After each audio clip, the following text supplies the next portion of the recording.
So we have about 1 hour with the president, and I know there are a ton of questions we have. You've heard about our experience with the president. Thank you again for making it here. Thank you again for what you've done for Rwanda, but I also say for Africa.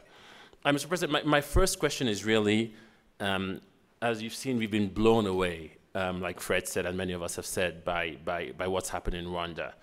And I know it's hard to distill it into a few key factors. But what would you say, you know, let's try to focus on 3 things that were really at the center of Rwanda's success. What would you say those were? A couple of things that come to my mind immediately are, I think, having to deal with complex and very challenging problems has its own silver lining to it. It means it invites you to really stand up to this challenge. So I think Rwandans who have been invited to stand up to and face these challenges. So that is one reason that I think progress has been made. The second is the millions of individual choices that Rwandans have made, which really comes to the point that every individual matters, every Rwandan matters to us. So every Rwandan is involved in answering this call to confront the challenges that we have seen. The third that has contributed to the progress is the ability of Rwandans in their choices and working together to be able to collaborate with others beyond our borders. And we have had the support of many, and we have had many friends all over. So they, in a significant way, have become part of Rwandan story. So they have contributed. So those 3 are what I can think of. Thank you, and I notice in a very humble way that you haven't spoken about yourself in all of that, but how would you describe, we've heard a lot about the leadership you brought to the country, how would you describe your leadership style? Well, that's a very difficult one, because I wish somebody else had to do it, not me, but I'll try. And I'll say in my different roles I have had in the last, say, 2 decades. First of all, I'm consumed by trying to understand the problem that is there for me to deal with and for others together to deal with. The second is to say, how do we get everybody involved? Because after all, everybody is affected. So if we get things wrong, everybody will be affected. If we get things right, then everybody benefits. So everybody must be involved. So my challenge, therefore, and my responsibility, I feel, is to get everybody involved. The third is to say, do we assume that everybody understands and everybody is going to get involved, even if everybody is affected? Then the burden of leadership comes to that of having to be there to remind, to push, consumes a lot of energy and so, but that is the price, that's the cost of it. The fourth is to say, well, if we have identified the problem and understand it the same way and have decided to confront it as agreed. Then there has to be fairness in the process, in a sense that those who do the right things and have to be rewarded. They have to get the benefit of it. Those who do the wrong things have also got to be asked to account for this. So there is a reward penalty process. That's accountability. Then finally, I'm sure as I want, and I'm sure everybody else wants to see the results. Are we getting the results towards the goal we have set ourselves? So this is what my participation, my role, the leadership level I hold, for me involves this.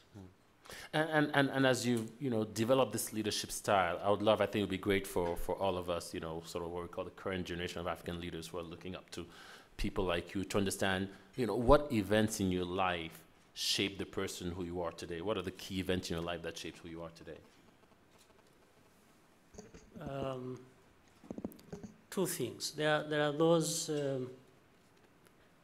I have had something to do with. There are others beyond my control. First, I can't have any control over nature. My nature is that I'm not responsible for. But there is also nurture. There is the environment in which I grew up that also must have shaped me. And what I'm saying, when I keep telling my story, I guess it applies to many other people, all of them in the room, in different ways. So the environment we grew up in, some of us, like me growing up as a refugee from the age of about 4 or 5, and then decades, 25 years as a refugee in another country, every day, every single day, reminded that I don't belong there.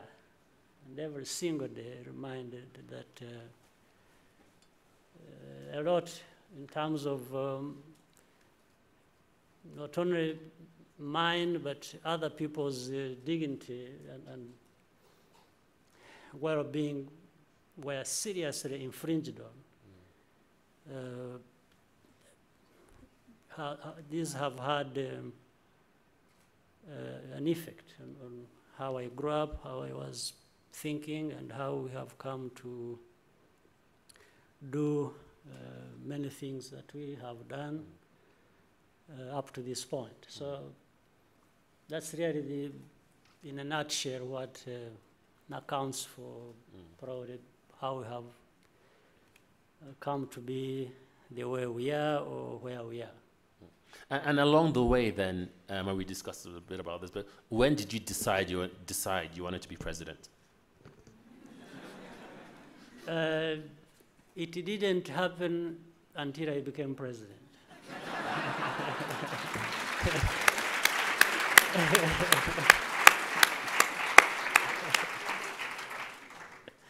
Say more. Well, honestly, for many things I've said that we got involved in and have been doing, it never crossed my mind that I would be president, or even that I really wanted to be president. In fact, the story known to many here, when we, in '94, after the genocide, and when we stopped the genocide, when there was the task to form a government, a transition government, I was called upon by different parties that were concerned then, including my own political party, in which I was one of the leaders, to be the president. And I think the basis for some people to think like this was simply saying, well, you were leading the liberation struggle, you know, you are the commander that has done this, so for them it was natural and automatic that I would therefore become the president. But it came to a point that was more personal than anything, and I said to them that we should try and get somebody else. I don't feel that I'm ready, and in any case, and they pushed back. They really said, no, we have nobody else in mind. So I actually proposed somebody who was one of us, and they still insisted. So it came to a point where I said, no, this is now personal. I don't want to be president. So in '94, when the government was formed, I didn't become president. And not because people didn't want me to be president, but just I felt it was a different situation. And therefore, I didn't become president. I was made a vice president. And in fact, the vice president position was more or less created to accommodate me because they thought I needed to. I was telling them I need to be anything like this. So, but they did that, and I accepted it. I became the Minister of Defense then and the Vice President, and until somebody who had been made president after 6 years was removed by Parliament for a whole host of reasons. And then my party and others came to me and said, look, first of all, you are the one who ran us into this. They said, it's like you are not going to escape this one this time. And so that's how so you can see it wasn't a plan for me. Mm-hmm. Yes. But given that you then accepted, what has been the most enjoyable part of being president, and what has been the least enjoyable part of being president? Well, the most enjoyable part is being enabled to be like where I am now. Like having a discussion, conversations like this, and I think as a president, you are in a good position to to have these discussions.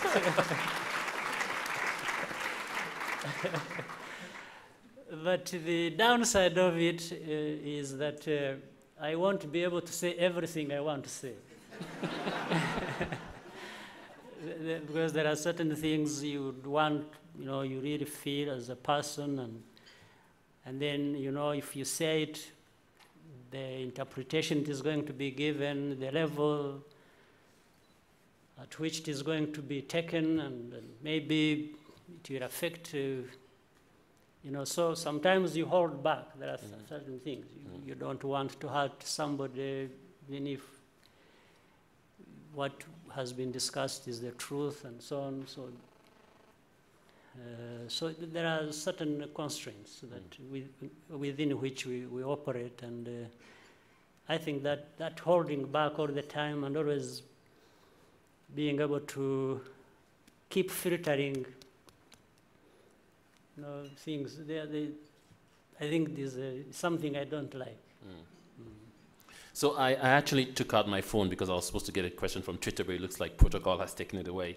Luckily, I wrote the question down. So this is from Amandla from Kenya. What model of leadership do we need for the Africa of tomorrow? What model? What model of leadership for Africa?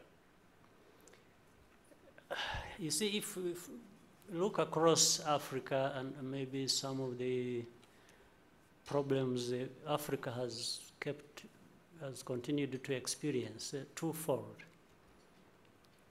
One is, can we have a leadership that works to achieve inclusiveness?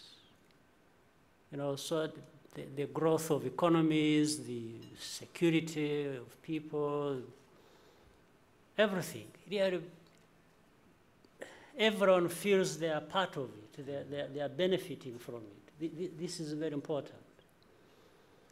Even with the countries that are doing so well, and you see a lot of growth in their economies and so on, how inclusive is this? Because you may see impressive growth figures living side by side misery on the side of it. So how can we narrow that? It's key. It should not be geared towards that. The second is, in my view, a leadership that believes in what they are doing, in their people, in what we are, and stop seeking validation of what is wrong or right from outside, rather than from being able to tell ourselves that this is wrong or this is right. We can't just live by external dictates, but we have also got to strive to do the right thing. We can't justify doing wrong things by saying, no, leave us alone, this is our sovereignty, this is this and that. No.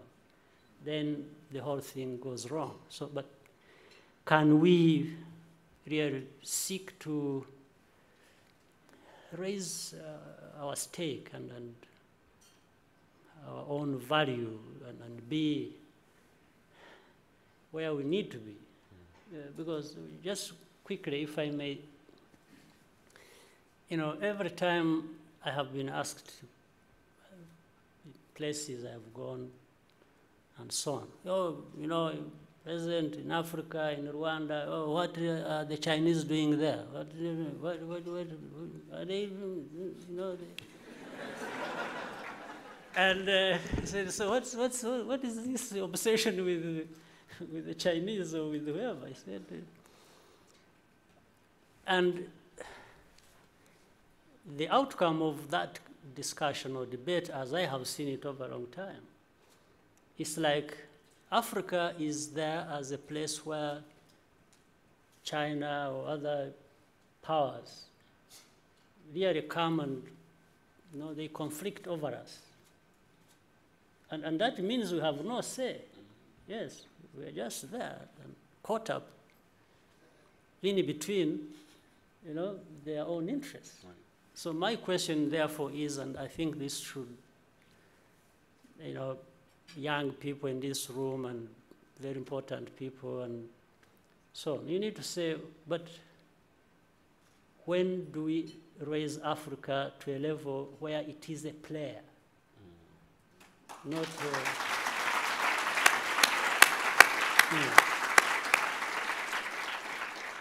and not a victim.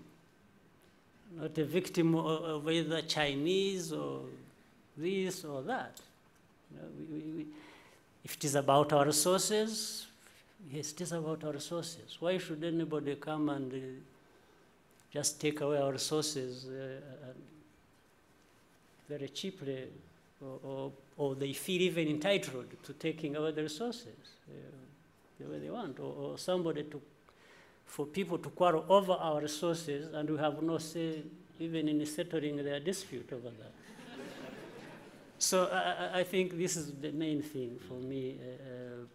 Africa we need to raise our voice and our participation and stand the ground and say, we are like you.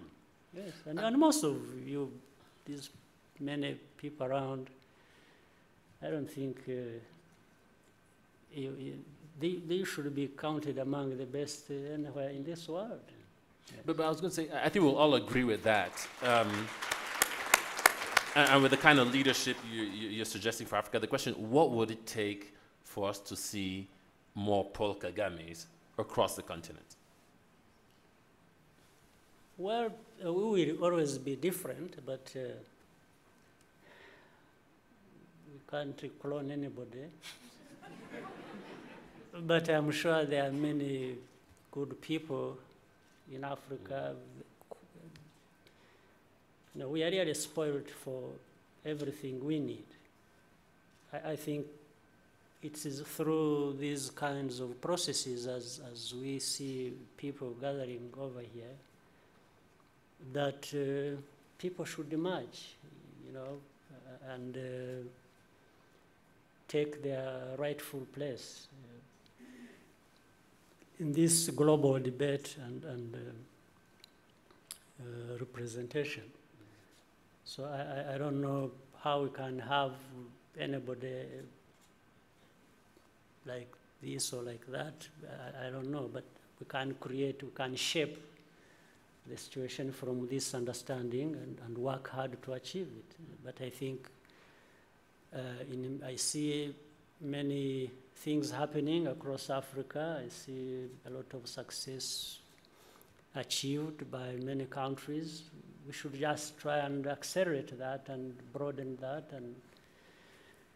and keep searching from among ourselves the leaders that should lead us to where we need to be. And one more question, then we'll